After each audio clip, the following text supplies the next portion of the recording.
Cuba reacted harshly Tuesday to the Senate subcommittee hearing convened by Sen.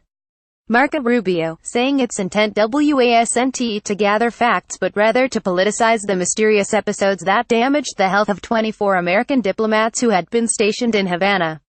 From its very title, Attacks on U.S. Diplomats in Cuba, it was evident that the true purpose of this hearing, to which 3 high-ranking officials of the State Department were called, was not to establish the truth but to impose by force and without any evidence an accusation that they have not been able to prove, said Josefina Vidal, who heads the Cuban Foreign Ministry's U.S. division. We reject the politicization of this matter and the unjustified measures that the government of the United States has adopted with a high cost for our population, Cuba immigration and the American people, said Vidal. The United States pulled most of its diplomats out of Havana and expelled 17 Cuban diplomats from Washington in response to the health problems, complicating the issuance of visas to visit both countries. Josefina Vidal, Director General of the U.S. Division of Cuba's Ministry of Foreign Affairs, attends a negotiating session with the United States in this file photo.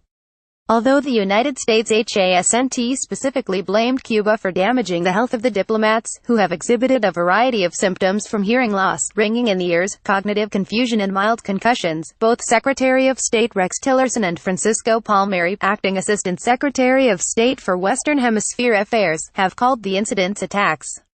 Cuba rejects that characterization. Vidal, who was Cuba's chief negotiator during the Obama administration's rapprochement with Cuba, said the irresponsible statements by Palmieri were unacceptable. State Department officials testified that the health symptoms seemed to coincide with unusual and vibrations that some diplomats experienced at their residences in Havana and at 2 Havana hotels, and they hold Cuba responsible for not ensuring the safety of American diplomats while they were in Havana.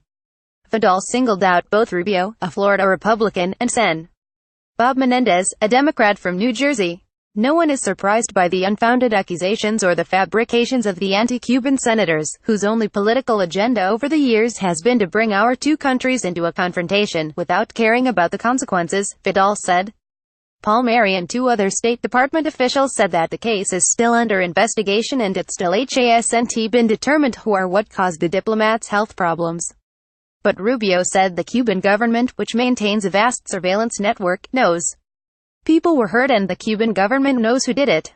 They just want to say, for some reason. Vidal's response: the State Department does not have any evidence that allows it to affirm that there have been attacks against its diplomats in Havana, nor that Cuba may be responsible or have knowledge of the actions of third parties.